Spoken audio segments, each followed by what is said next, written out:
আসসালামু আলাইকুম দর্শক, স্বাগতম গ্রাম বাংলা অবস্থান নতুন আরেকটা ভিডিওতে। আশা করি আপনারা সবাই ভালোই আছেন। আজ হচ্ছে 17 অক্টোবর, রোজ শুক্রবার। এই একটু আগে আজান দিছে, এখন মধ্য 12টা 35 বাজে। তো আমি অলরেডি যে দেখতেছেন পিছনে মসজিদে চলে আসছি। তো একটা সুখবর দিই, আজকে যেহেতু জুম্মাবার, সুখবরটা আপনাদেরকে একটু দিই। বিগত কিছুদিন আমার 8 মাস অন্তঃসত্ত্বা ছিলেন আমার স্ত্রী। কালকে আল্ট্রাসাউন্ড করা হয়েছে, আল্ট্রাসাউন্ড করে ধরা পড়ছে মেয়ে হবে আর কি। আলহামদুলিল্লাহ। মানে কথাটা শুনে খুব খারাপ। প্রথমে ভাবছিলাম যে কেন ছেলে হয় নাই, বা ছেলে হইলে ভালো হইতো এরকম।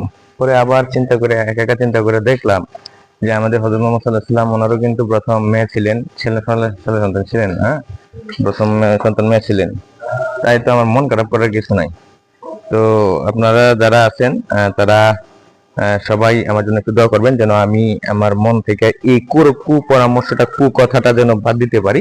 এটা যেন আমার মনে না আসে যে কেন ছেলে হলো না। হ্যাঁ, এটা একটু আমার জন্য দোয়া করবেন। আর আপনারা যারা মেয়ে সন্তানের বাবা আছেন, তাদেরকে বলবো তারা অবশ্যই এই বিষয়ে মন খারাপ করবেন না, কারণ হযরত মুহাম্মদ সাল্লাল্লাহু আলাইহি ওয়াসাল্লাম আমাদের যে নবী, যিনি সৃষ্টি না, ওনারই তো মেয়ে।